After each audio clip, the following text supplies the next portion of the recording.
Басымдық жол белгілері. 2/1 басты жол белгісі реттелмейтін жол қиылыстарынан басымдықпен өту құқығы берілген жолдар.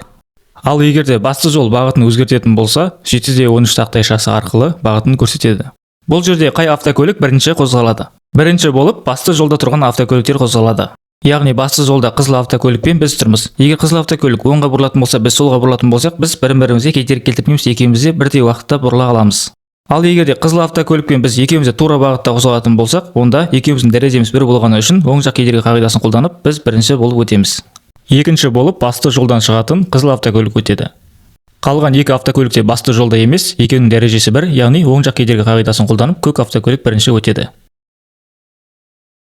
Сіз басты жолда болсаңыз да, көк немесе қызыл түсті жарқылдауық маягы іске қосылған және арнаулы дыбыстық сигналы бар көлік құралдары жақындаған кезде жүргізушілер осы және олардың ілесіп жүруіндегі басқа көлік құралдарының кедергісіз өтіп кетуін қамтамасыз ету үшін жолды босатады.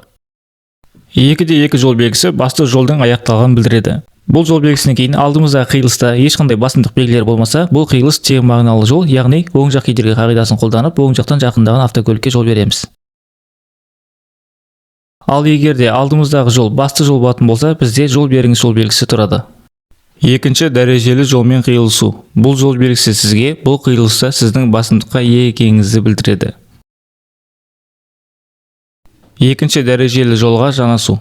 Бұл үш жол белгісі жолдың оң жағынан жанасатын, ал бұл үш жол белгісі жолдың сол жағынан жанасатынын білдіреді. Яғни осы жол белгілері орнатылған қиылыста біз басымдыққа ие боламыз. 2/4 жол белгісі сізбен қиылысатын басқа жолдағы автокөліктерге жол бересіз. Ал егерде 7/13 тақтайшасы болған кезде басты жолмен жүретін көлік құралдарына жол береді. 2/5 аялдамай жүруге тыйым салынады белгісі теміржол өтпесі немесе карантин бекеті алдынан қойылуы мүмкін. Мұндай жағдайларда жүргізуші тоқтау сызығының, ал ол жоқ болса белгінің алдында тоқтайды. 2/6 және 2/7 жол белгілері. Егер жолдың тар учаскесіне екі автокөлік сыймайтын болса, онда осы екі жол белгісі қолданылады. Бірінші жол белгі 2/6 қарсы жүру басымдығы, екінші жол белгі 2/7 қарсы жүру алдындағы басымдық.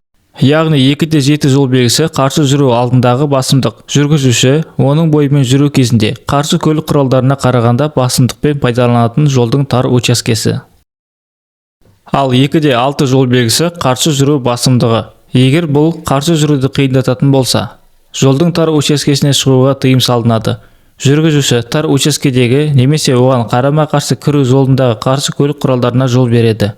Осымен бізде басымдық белгілері аяқталды. Келесі тыйым салатын белгілерді өткізіп алмау үшін НККЗ арнасына тіркеліңіз.